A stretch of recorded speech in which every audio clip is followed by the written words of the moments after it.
இறந்தவர்கள் வீட்டிற்கு வருகிறார்கள் எந்த நாளில் தெரியுமா? முன்னோர்களின் புகைப்படங்களை வைக்க சரியான திசை எது? கடவுள்களை வழிபடுவது போலவே பலர் தங்கள் உயிருள்ள மற்றும் இறந்த மூதாதையர்களை வழிபடுகிறார்கள். இறந்தவர்களின் புகைப்படங்களை வழிபடுவது முதல் வீடுகளில் அவர்கள் எவ்வாறு நடந்து கொள்ள வேண்டும் என்பது வரை ஆன்மீகத்தில் நிறைய தகவல்கள் உள்ளன.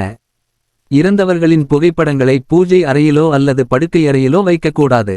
இந்த 2 இடங்களை தவிர வீட்டில் வேறு எங்கும் வைக்கலாம். அதேபோல் இறந்தவரின் பார்வை தெற்கு நோக்கி இருக்கும் வகையில் அவர்களின் புகைப்படங்களை வைக்க வேண்டும். இது குடும்பத்தின் வளர்ச்சியை அதிகரிக்கும். நீங்கள் அவற்றை வைத்தால் அது அந்த குடும்பத்திற்கு வளர்ச்சியை தரும். கடவுள் படங்களுக்கு விளக்குகளை ஏற்றுவது போல முன்னோர்களுக்கும் விளக்குகளை ஏற்றலாம். ஆனால் இதற்காக நீங்கள் பிரத்யேகமாக ஒரு விளக்கை வைத்திருக்க வேண்டும். எந்த காரணத்திற்காகவும் முன்னோர்களுக்கு கடவுள் விளக்குகளை ஏற்றக்கூடாது. அதே நேரத்தில் விளக்கை ஏற்ற எந்த எண்ணெயையும் பயன்படுத்தலாம். நீங்கள் பூஜை அறை எண்ணெயையும் பயன்படுத்தலாம். பூஜையில் செய்வது போல மூதாதையர் படங்களுக்கு முன்னால் கற்பூரம் ஏற்றி மணி அடிக்கலாம்.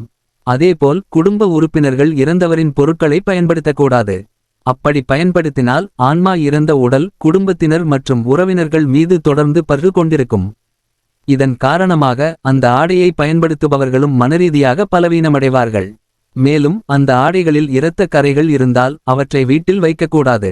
இறந்தவரின் உள்ளாடைகளையும் வீட்டில் வைக்கக்கூடாது. நன்கொடைகள் எனவே இறந்தவரின் ஆடைகளை எரிக்க வேண்டும்.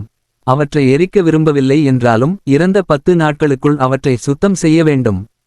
அவர்கள் பயன்படுத்திய ஆடைகள் மற்றும் பொருட்களை வெவ்வேறு இடங்களில் வைக்க வேண்டும். இவை தானம் செய்யப்பட்டாலும் அனைத்து பொருட்களையும் ஒருவருக்கு கொடுக்கக்கூடாது, ஆனால் பலருக்கு விநியோகிக்க வேண்டும். இறந்தவரின் தங்க நகைகளாக இருந்தாலும் குடும்ப உறுப்பினர்கள் அதை பயன்படுத்தக்கூடாது.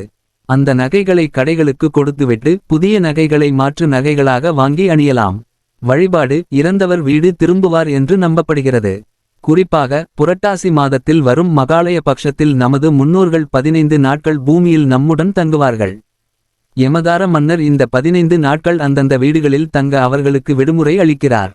மகாலய பக்ஷ காலத்தில் முன்னோர்கள் நம் வீடுகளுக்கு வந்து நமது வழிபாட்டை ஏற்றுக்கொண்டு அமாவாசை நாளில் சொர்க்கத்திற்கு திரும்புவார்கள் என்று நம்பப்படுகிறது.